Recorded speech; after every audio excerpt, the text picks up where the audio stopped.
제품이 있는데요. 그거는 저장 강박증이 있는 분들은 짐을 후원을 하게 된 계기는 좀 저의 역할이 좀 후원자를 알려주는 유튜브.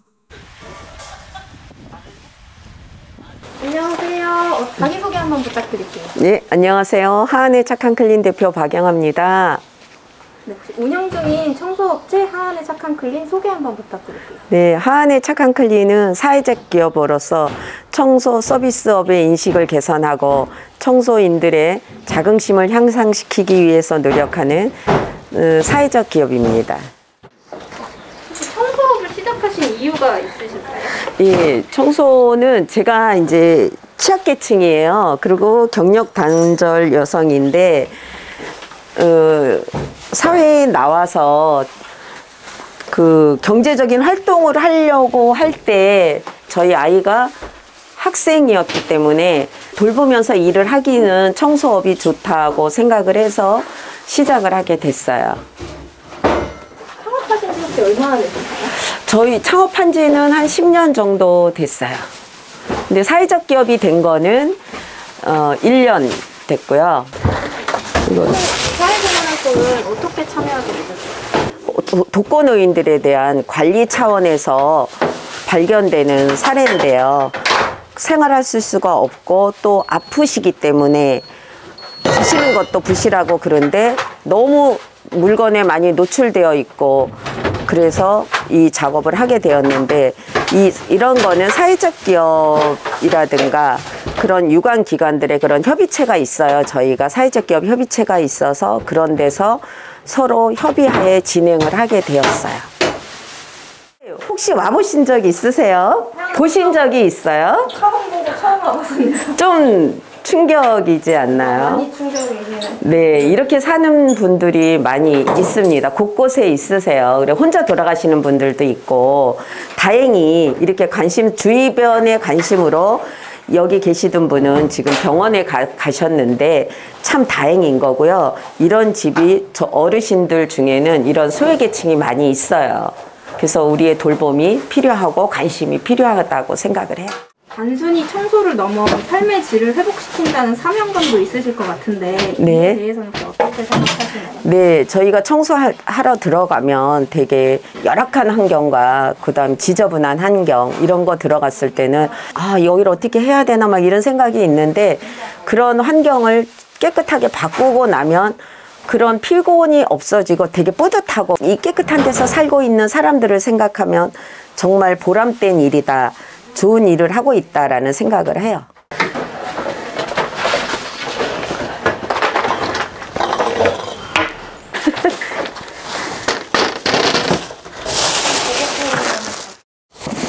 근무하신 지 얼마나 되셨나요? 아, 예. 근무한 지 지금 한 13년 차 되고 있습니다. 네. 대표님은 평소에 어떤 분이신지? 대표님이요? 대단하죠.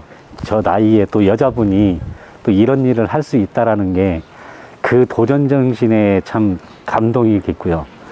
뭐 꼼꼼하시긴 하는데 이제 좀 나이가 드시다 보니까 좀 깜빡깜빡 하시는 게 좀 있어요. 뭐 일거리가 있으면 좀 문자를 좀 보내줘야 되는데 그 전날 보내줘서 다른 일정 때문에 제가 못 가는 경우도 있고 요건 편집 좀 해주세요. 악취 잡는 청소업체 대표의 비밀 노하우 한번 알려주세요. 오늘 같은 경우는 음식과 그다음에 곰팡이와 그다음 벌레 이런 게 많기 때문에 냄새가 코를 찌를 때가 있어요. 그러면 전부 꼼꼼하게 전부 저희들 냄새 제거하는 약품을 사용해서 전부 닦아내고요. 그다음에 친환경 세제로 공기 중에 그거를 뿜어서 벽에 있는 냄새를 잡아서 없애는 방법을 사용해서 냄새를 없앱니다. 혹시 뭐 주부 구단 같은 분들한테 실생활에 도움될 만한 주방 청소 팁 같은 거 있을까요? 네, 지금 사람들이 흔히 많이 사용하는 매직 블럭이라는 그런 제품이 있는데요. 그거는 아니 집 뒤에서 쨍! 막 이러는 거. 평소에 대표님도 쥐 무서워하시나요? 네, 제가 어려서부터 쥐를 되게 무서워했는데 오늘 작업 중에 쥐를 한 5번은 만났어요. 근데 조금 전에 제 등 뒤에서 짹짹 오는 소리가 나서 제가 급히 도망 나오기는 했어요. 쥐를 피해서 다시 한번 여쭤보겠습니다. 주부 고단이신 분들한테 실생활에 도움될 만한 주방 청소 팁.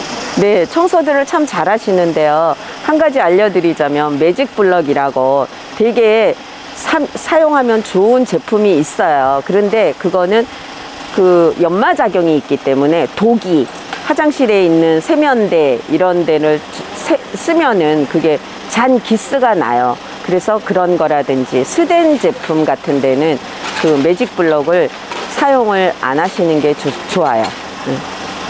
다양한 곳을 청소해 보셨을 텐데 혹시 청소하다가 발견하신 물건들 중에서 가장 충격적이었던 물건은 어떤 것이었을까요? 네, 집집마다 좀 다르기는 한데 저번에 어떤 여자분이 일본에서 거주하다 오셨던 분은 그 젓갈을 많이 담그셨어요. 그래서 온 집안에 젓갈통이 전부 있었거든요. 그래서 그거를 버리느라고 동네가 하루 종일 그 관리사무소가 항의를 받았어요. 냄새가 고약하다. 젓갈을 버리니까.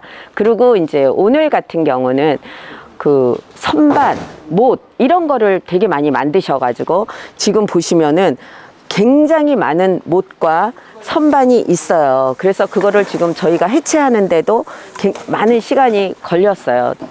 혹시 이제 고객들이 버릴지 말지 제일 고민한 물건 그 제일 많은 게 텀블러가 굉장히 많아요.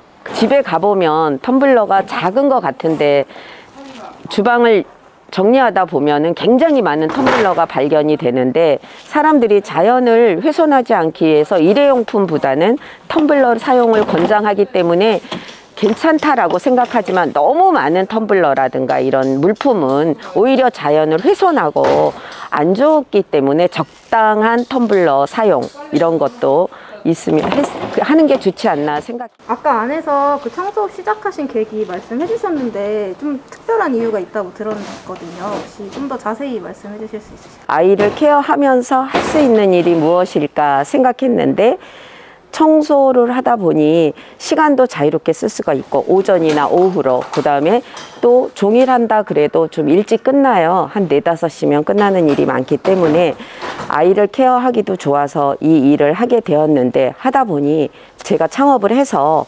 청소도 전문직이라는 인식을 심어주고 시간이 자유롭다고 하셨는데 육아를 하시는 이제 주부분들한테 청소업을 추천하시나요?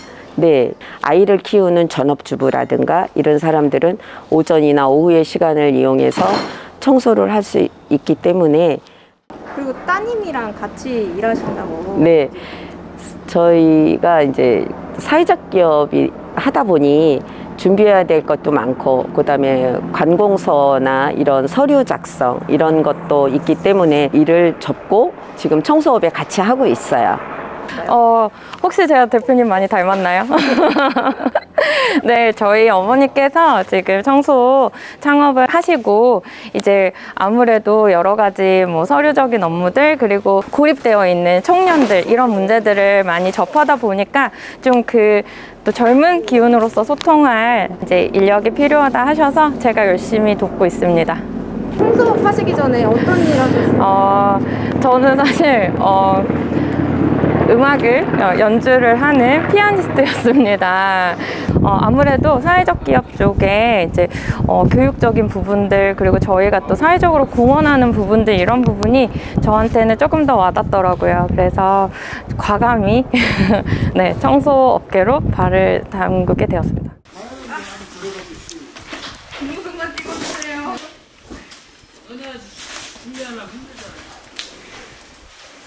혹시 청소 견적은 어떻게 측정되나요? 대부분의 청소 견적은 이제 예전 같은 경우에는 이제 직접 저희가 방문을 해서 이제 집의 크기와 뭐 아니면 오염도 이런 거를 보고 견적을 내드리곤 했었는데요.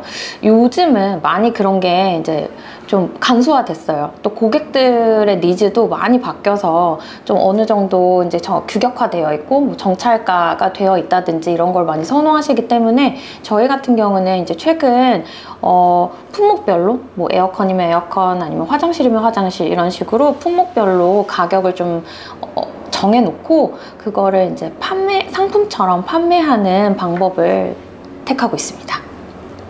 정기후원을 시작하게 된 계기가 따로 있으실까요? 이제 저희가 사회적 기업이기 때문에 사실은 몸으로 하는 봉사가 훨씬 더 비중이 많기는 해요. 그런데 이제 이런 후원을 하게 된 계기는 좀 저의 역할이 좀 더 컸던 것 같기도 해요. 이제 학생 시절 때부터 뭐 공부방이라든지 아이들을 이제 가르치면서 봉사하는 그런 일들을 많이 지속적으로 해왔는데 제가 직접적으로 시간의 여유가 있어서 할 땐 너무 좋은데 그렇지 못할 때는 이런 이제 후원을 하는 프로그램을 이용하는 게 굉장히 좋더라고요. 그래서 제가 뭐 직접 이렇게 하지 못하더라도 자그마하게 계속 도움이 될 수 있다는 거 그게 좀 좋은 것 같아서 저희 이제 회사에도 적극적으로 추천을 드렸고 저희 이제 좋은 기회에 대한사회복지를 알게 돼서 정기 후원을 시작하게 되었습니다. 혹시 이렇게 바쁘신 가운데에도 나눔을 지속할 수 있는 원동력은? 그러니까 봉사를 하면 할수록 계속 그 원동력이 생기는 것 같아요. 그러니까 동기가 계속 생기게 되는 것 같아요. 그러니까 처음 하고 나서 이제 그 보람과 또 이렇게 나눴을 때 그 변화하는 모습들, 그러니까 저희가 청소로 봉사를 하기 때문에 그 깨끗한 환경, 뭐 새 집이나 이런 거는 아니어도 환경이 바뀌었다는 것만으로도 뭐 아이들이 좀 이제 표정이 좋아진다든지, 네, 아니면 이제 가족들, 이제 부모님들이 더 화목해진다든지, 뭐 이런 소소한 그런 변화가 있대요. 이제 그런 얘기를 들으면 다음에 또 자꾸 찾아보게 되고, 또 아니면 이제 또 봉사를 하면서 환경을 보게 되는 거예요. 현장을 보게 돼요. 어려움을 갖고 계신 분들이라든지 도움이 필요하신 분들에 대한 이제 정보나 또 어떤 분이 더 있다라는 것들을 알게 되면서 계속 네, 다음에는 어디 가볼까 그런 생각을 하게 되는 것 같습니다. 후원이 그 후원자님의 삶에 어떤 변화를 줬을까요? 저는 굳이 그렇게 큰 변화나 어떤 의미를 크게 부여하고 싶진 않아요. 그냥 평범한 일이었으면 하거든요. 그러니까 저희가 그냥 예전에는 동네에서 뭐 이웃사촌들하고 같이 뭘 이제 품앗이를 하고 뭐 하다못해 김장을 할 때도 와서 같이 돕고 이런 걸 했었는데 요즘 사실 그런 게 별로 없잖아요. 근데 저는 그냥 그런 거를 이렇게 뭐 제가 할 수 있는 선에서 소소하게 이렇게 후원을 한다고 생각을 해요. 그래서 이게 무슨 되게 제가 뭐 거창한 일을 한다든지 특별한 일을 하고 있다라기보다는 그냥 평범하게 네, 이웃과 지내는 느낌으로 그렇게 살고 있습니다. 이런 기부 활동을 통해 혹시 사회에 주고 싶은 변화나 어떤 바람 같은 게 있으실까요? 좀 많이 알고 있었으면 좋겠어요. 사람들이 요즘 사실 다른 사람한테 많이 관심들이 없잖아요. 네, 뭐 저희가 지금 접하는 사회 문제들까지 연결이 되는 것 같거든요. 그래서 이런 후원이나 기부 활동을 하면서 제가 이제 또 뭐 이런 활동을 한다는 게 주변에 알려지고 하는 그런 소식이 됐으면 좋겠어요. 그래서 우리 주변에 이런 사람들이 있고 뭐 이런 사람들이 꼭 뭐 저희가 꼭 도와야 되고 이런 게 아니라 그냥 같이 있다. 그렇게 알고 있으면 좋을 것 같아요. 마지막으로 혹시 후원을 망설이는 분들을 위한 한마디? 별거 아니에요. 별거 아니고 가벼운 마음으로 시작할 수 있어요. 그리고 진짜 소소한 일인데도 따뜻함을 느낄 수 있거든요. 그러니까 이제 뭐 저희가 뭐 소식지도 받아보기도 하고 저희가 이렇게 후원하는 일들이 어떻게 활용되고 있고 어떻게 쓰여지고 있고 이런 거를 듣다 보면 제가 되게 큰 도움이 됐나 보다 하는 뭐 이제 어쩔 때는 이제 뿌듯함이 올 때도 있고 네, 아니면 이제 이렇게 우리 잘 지내고 있구나 하는 그런 마음이 들어요. 그래서 쉽게 할 수 있어요.